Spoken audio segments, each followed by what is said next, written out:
got a chance to do one thing that every team in the country can't do. We got a chance to step up, man. We got a chance to step on the ledge, you know what I mean? And to me, I think it's a free fall. To be elite, you got to take a free fall. That means you can't be afraid to go to the edge. And coach said, jump. You said, how far, coach? Where you want me to go? Every guy got a chance to do that today.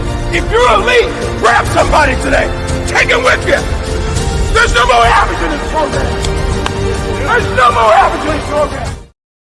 The SEC has been widely regarded over the years as the toughest conference, and I feel like this year is no different. So we're going to talk about it. We're going to talk about all the contenders for the college football playoff. I think that's what most people really want to talk about with the SEC, given the expansion. How many bids does the SEC realistically get? We're going to discuss it here today. But for everybody that's new here, I am Colin Bashnagel. It's nice of you guys to join here. I'm the host here at Bash's CFB show. I know it's been a little bit since I posted a video, but we are on it during football season. You can find me on TikTok. I have been a whole lot more active over there, posting videos and all this stuff. All the standings are already out, but we haven't gone in depth about record predictions and different scenarios and stuff like that. So this is where you're going to be able to get the in-depth coverage. That's where you can get the simple coverage and quick responses from me on the fly. So I certainly recommend going over to TikTok, checking out any of the links down in the bio below. Or in the description, I guess, not a bio. Anyway, so we're going to be talking about the SEC, and we all know as we set up the two favorites, easily Georgia and Texas. I mean, you're talking about a team in Georgia undefeated through the regular season, brings back a good bit, brought in a couple of transfers. Yeah, they lost a handful of guys on both sides of the ball, including Ladd McConkey and Brock Bowers on the offensive side of the ball, and a couple of offensive linemen, a couple of players on defense. They're loaded with talent. I think everybody knows that, and the expectation for Kirby Smart's team is to be in that conversation for the SEC championship, a first-round bye, and a national championship. But Texas came up just a little bit short of winning a national championship. I mean, an Adonai Mitchell target that was broken up by Jabril Muhammad. Was it Jabril? Jabril Muhammad in the corner of the end zone over there. They were that close to going to the national championship, in which a lot of people, including myself, think they would have had a more favorable matchup against Michigan than Washington. So how does Steve Sarkisian bounce back? They got a lot of replace on both the defensive line, right? I mean, both those guys, T'Vondre Sweat, Byron Murphy, off to the next level. But they also have to replace some weapons on the outside, like Adonai Mitchell I just mentioned, Xavier Worthy, who went in the first round and had the fastest 40 time in combine history. But they replaced them with some burners in their own right. Silas Bolden comes in from Oregon State. Matthew Golden comes in from Houston. Isaiah Bond, a speedster from Alabama. This is going to be a whole lot of fun. I hate the tragic news about their running back, C.J. Baxter, but I think they're going to be fine with the best offensive line in America. Alabama replacing the old regime. They still have the talent there. They have the infrastructure. Is Kalen DeBoer going to continue doing at Alabama what he's used to doing, and that's winning? And is he actually going to be able to get over that hump and win at the big level? It's not much of a hump because he hasn't been around long enough to really own a reputation, but you never know. I mean, maybe he's going to develop one at Alabama, or maybe he continues that winning tradition. A lot of people also think this might be Ole Miss's year. We'll see. They got a ton of talent with guys like Jordan Watkins and Trey Harris coming back, having Juice Wells in the portal. Caden Prieskorn's coming back, and their quarterback Jackson Dart for sure. LSU, a lot of talent on offense, a lot of questions on defense. Texas A&M, Mike Elko, the most underappreciated coach. Everybody talks about how Texas A&M is an underachieving program. Guess who's not an underachieving coach? Mike Elko. In fact, the last two seasons, probably one of the two with Lance Leipold over at Kansas, one of those two are the most overachieving coaches of the last two seasons with what Mike Elko did at Duke and what Leipold has done at Kansas. Tennessee expecting to get back into their winning ways after their 11-win season a couple years ago. Oklahoma, first year in the SEC, looking to have that talent translate over. Missouri, build off of their 11-win campaign from a year ago. Overall, this conference, they've got it split essentially in half as far as who's going to contend for the championship and who's probably not.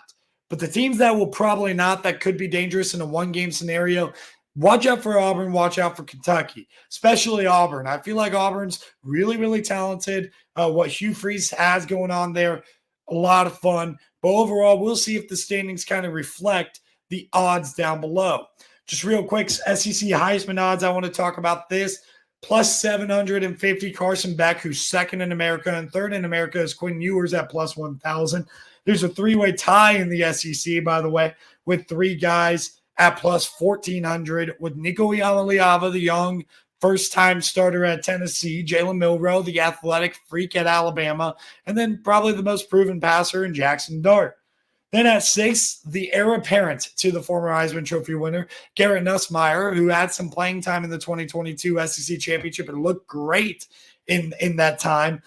He's going to be sitting at plus 1,800 odds. Connor Wakeman at 7th place in the SEC. He's at plus 2,000 coming off of injury. Two guys tied for 8th is Jackson Arnold. Similar situation to Nico Iamaleava at plus 3,000, also plus 3,000. Brady Cook, the experienced quarterback from Missouri, whose wide receiver, Luther Burden, is at plus 6,500 with the 10th best odds in the conference.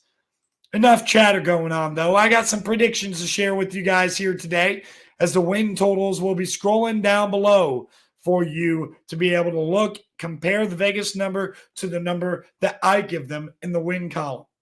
We're going to start with Texas going undefeated, man. I think their schedule sets up great for them. And for them, whether they're undefeated or 11-1, to me, Georgia and Texas, it comes down to that game as far as who's going to be the number one regular season champ.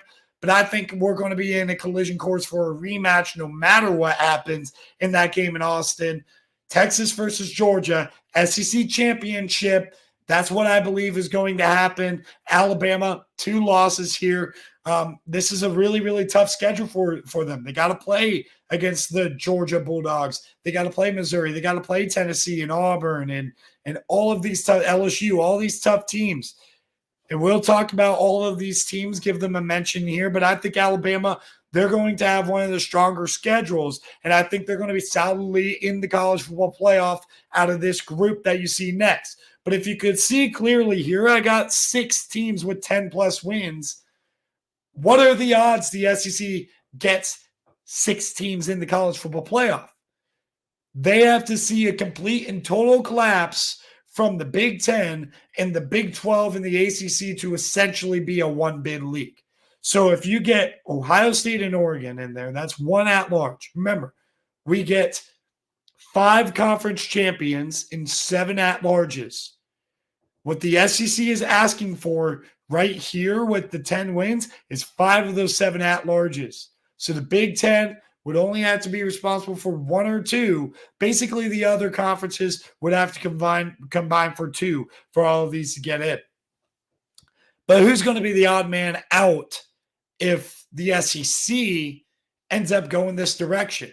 Well, looking at all the schedules and stuff, it is very subjective. It is very tough, especially with head-to-head matchups not being super prevalent between those 4 teams with 10-2 records. I feel like Missouri might be the team left out, though. To me, they have the least difficult schedule. They will have the least marquee win outside of conference play.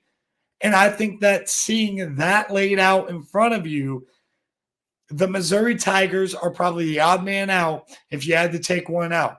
So in this scenario that I painted here with my predictions, I believe that you'll get a college football playoff with both Texas and Georgia, with the winner getting a bye, obviously, and then the loser getting a home game. Alabama likely getting a home game. Whether Ole Miss gets a home game is a toss-up, and Tennessee likely traveling on the road for a first-round college football playoff game with Missouri and Texas A&M on the outside looking in. LSU and Oklahoma are one big win away. You can take a look at their rivals within the conference. If LSU were to beat Alabama, if Oklahoma were to beat Texas, those 2 games, if they were to be able to flip those results that I did not predict, as Alabama's 2 losses, to tell you just plainly, it was Georgia and it was Tennessee. At the end of the day, if you get LSU or Oklahoma flipping one of those results, that will completely throw a wrench into everything because Oklahoma would have the quality win to be able to make a case to make the playoff, but then also LSU would have the head-to-head to knock Alabama out of the playoff.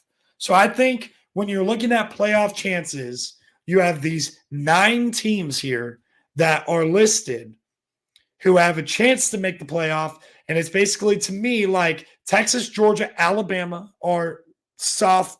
Alabama's kind of a softer lock, but those 3 for me are pretty much locks. Ole Miss, Tennessee are likelies to me. Missouri is a possibly. And then Texas A&M, LSU, Oklahoma are the ones that are more like kind of like long shots to make the college football playoff. And then anybody beyond that, to me, I don't think contends for the playoff here. I think if Florida goes 3-5 in conference with a 5-7 overall record, I think they got to hang on to Billy Napier personally. The mess that he walked into with Dan Mullen, I do not appreciate what Dan did to my man Billy over here, because I think Billy has a chance to be a really good coach. Kentucky's going to have a lot of talent, but they also have a pretty tough conference slate. And I think that their talent overall is not going to be able to match up with any of those teams in the top 9 for more than just a game. They might be able to pull off an upset against one of those top 9 teams that pop up on their schedule, but they're not going to be able to consistently win games like that. And at South Carolina, they're going to be better and more dangerous later in the year. They see less of that top-end potential in the conference later in the year. Auburn, kind of the same thing. They do play Alabama last game of the year. I want to highlight that because if Alabama has taken a step back, that's going to be a dangerous game. It's just in Tuscaloosa this year. Mississippi State, Arkansas, Vanderbilt, to me, clear bottom of the conference. Blake Shapen coming in from Mississippi State. I think that Arkansas has the more upward trajectory potential. For me to say that for a 3-9, 0-8 in conference play team, it says a lot about the strength of this conference. I think Arkansas could potentially win a couple of games in conference, though I didn't predict it. I think that they're the one out of those bottom 3 dwellers in the conference to be the most likely to win multiple games in conference play and potentially make a bowl game. So overall, this is not one of the more surprising predictions that I'm going to have for you. And this is not something that's necessarily going to shake a bunch of heads, but there is a little bit in here where you could be like, I don't know about that. And there's a lot of discussion to be had. This is after I predicted every single game in the SEC.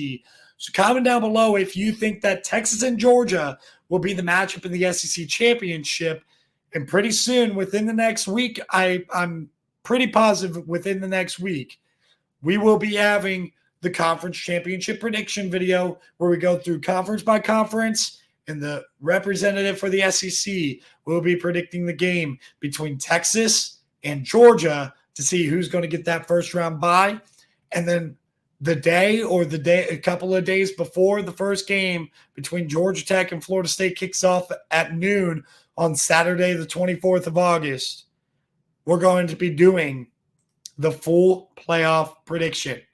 A lot's going to be coming, guys. I know I haven't been as active, but I'm trying to make up for it right now and work my butt off to get these videos pumped out.